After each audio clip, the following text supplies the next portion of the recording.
Maybe cauliflower. No, it's a pepper. And maybe apple peels and perhaps potato peels.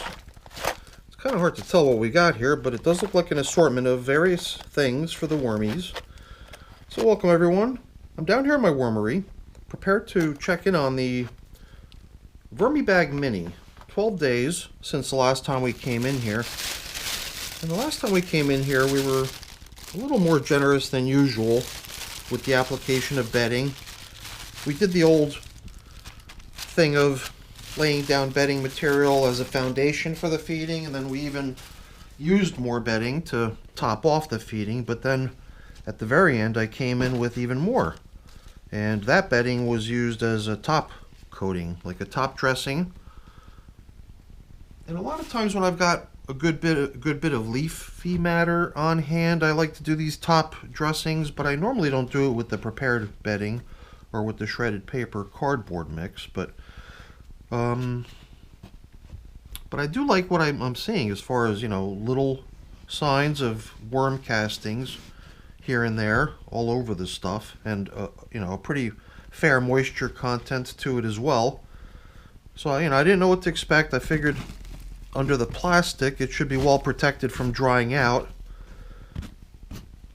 And I also, in a way, imagined it as serving as a little bit of a moisture barrier to even help the worm castings right beneath it stay nice and moist and comfortable as well. So we do have a whole lot of this here. I was super generous. If you weren't with me during the last video, you're probably seeing this for the first time and thinking to yourself, he never applies that much bedding. What's wrong with him? Is he okay? Yeah, I'm okay. I just figured, you know what? I just prepared a couple buckets full of shredded paper and cardboard, so I'm sort of in surplus mode. So I figured I would bring along my prepared bedding, but then I also just grabbed a little bit more of what comes straight out of the shredder and dampened it here, thinking that we would do the same again. We would maybe blend in all of this stuff that was added last time. As we inspect the system, just keep sort of mixing it in, which hopefully doesn't send the worms into a tizzy. But I imagine they're probably going to prefer it more than dislike it. Well, you know, we're already bumping into some of the old food items that are in this system. And there's a good many of them too. Pumpkin stems and chunks of gourd and other things like that. But they're going to be pretty much down the middle, so we'll encounter that when we get there. I just figured perhaps in the beginning here we could try to sort of dissipate a lot of this bedding material that we scraped up off the top surface and blend it in. And I even have my water bottle here on the ready, and I charged it up with a good bit of moisture. I mean, a good bit of pressure. The moisture was there already. So I figured if I wanted to add moisture, I could do so quickly with the pressure turned up nice that way. And probably makes sense to dampen this stuff as we blend it in, because it would suck if it was dry and it started to suck moisture into itself. Literally, it would suck. That just was unplanned, by the way, that little pun there. But but it's totally true. You know, that's exactly what I was concerned about, was that perhaps suddenly we can transform the environment that these little guys inhabit into something that's just way too dry for them to be comfortable in. So I might even be going overboard from that point of view, which shouldn't be a problem. I don't think the worms are going to complain about that.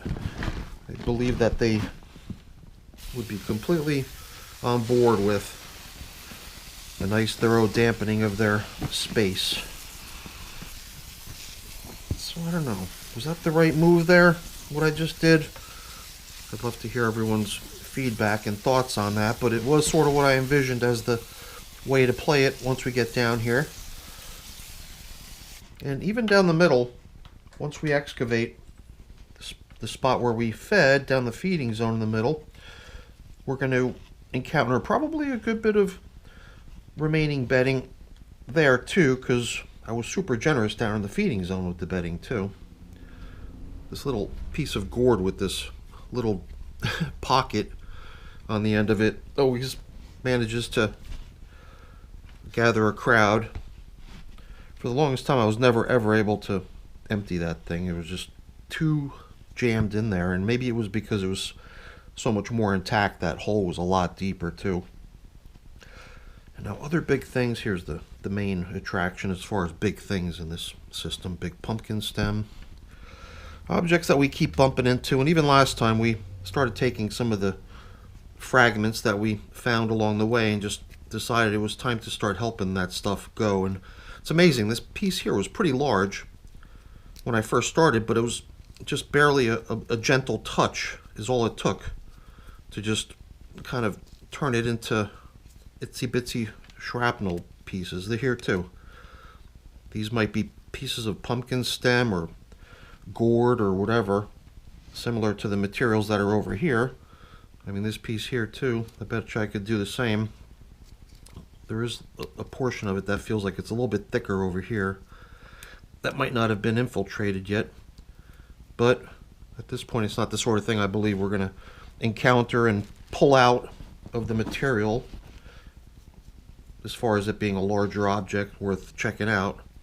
So at this point we're definitely going to be streamlining future check-ins, limiting the number of things I fish out of here and look at in great detail every single time.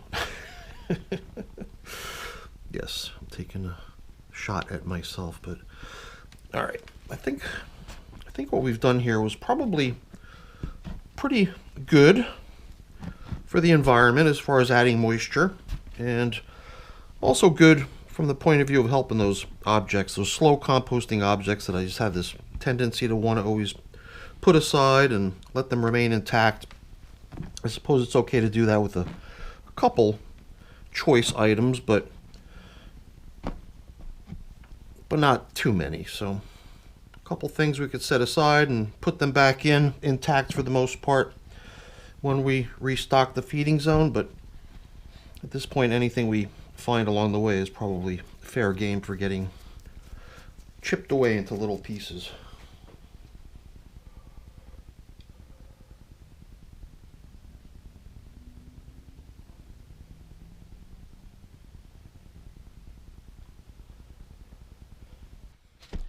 We dug pretty deep, but I don't think we went so far as to intrude on the space that's sort of the, to me there's two layers in here, because when I started this system it wasn't just a whole bunch of just, you know, fresh bedding and then worms going in. The way this system was launched was a little different, because I emptied a couple worm buckets that had the worm systems in it, and those systems had been going for 6 months already, and they were pretty much dominantly castings, I would say. So there was, you know, perhaps a little bit of bedding material coming over with the worms, but when I built this thing, it was pretty much a whole bunch of pretty much harvestable castings going into the bottom of this thing. And I thought to myself, well, at some point I'll be harvesting those castings, but they're going into a little bit of a time capsule, and that time spent down there at the bottom of the system, I believe, is just going to make them even more fine and lovely as far as worm castings go. So someday the system will get harvested, but I don't think it's going to be anytime soon. I just always get this feeling like the system's level rarely goes above the lower pane of this window. And, well, you know, maybe if we stick to this whole thing of being super generous with bedding and, you know, always blending in the previous large dose of bedding we applied into the bed, it'll invariably, you know, oh, almost forgot. It'll have to build out the overall volume of the system if we keep at it that way, and I have no objection to doing that. All I got to do is make sure I've always got a good steady supply of shredded paper and cardboard on hand, so I never go into that sort of panic mode of trying not to use up all my supplies when I feel like I'm getting close to running out. So I think the main reason for me even being so generous with the bedding over the past few check-ins has been because I prepared a good amount of this stuff. So I like this. I like how I was able to pretty much get almost all the stuff off my gloves by just finagling this dampened shredded paper cardboard mix here, and returning a lot of that lovely material right back down into the system with the worms. So a little different from last time. I think what we laid out across the top surface was my prepared bedding, which is a little bit damp, or it might not have been. It might have just been dry. It might have been stuff that just came straight out of my collection of stuff that comes out of my shredder, like what this is. But this stuff was definitely dampened pretty thoroughly. And we dampened the bed as we blended in all the material.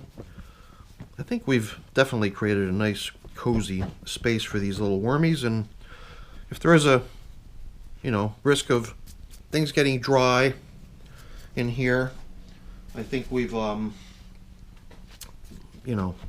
mitigated a lot of the potential risk of it happening here. I think this system will be pretty safe from any sort of dangerous drying. And man, this little top cover is getting a good bit of attention too, I see. Perhaps one of these days we can replace it too and let this one just get blended in as supplementary bedding. I like the way we're now kind of almost at that halfway point of the window. Perhaps someday we won't even be able to see it if we can get the volume of this thing up and up, and I think we'll try to do that over the next few check-ins. So hopefully you'll be with me during those future check-ins. But as far as this one goes, we're over and done as far as what had to get taken care of here. Other than just a couple things I gotta see to cleaning up and putting away, but I'm not going to keep you around for that. That's boring. Before I go really quick, let me just say thank you. Thank you so much for watching. Hopefully you enjoyed the video. If you did, as always, please don't forget to leave me a quick thumbs up before you go. That's always really appreciated. And if you haven't done so already, please also consider subscribing to the channel. That's very much appreciated as well. All right, everyone, have a great day. Thanks for watching. Bye now.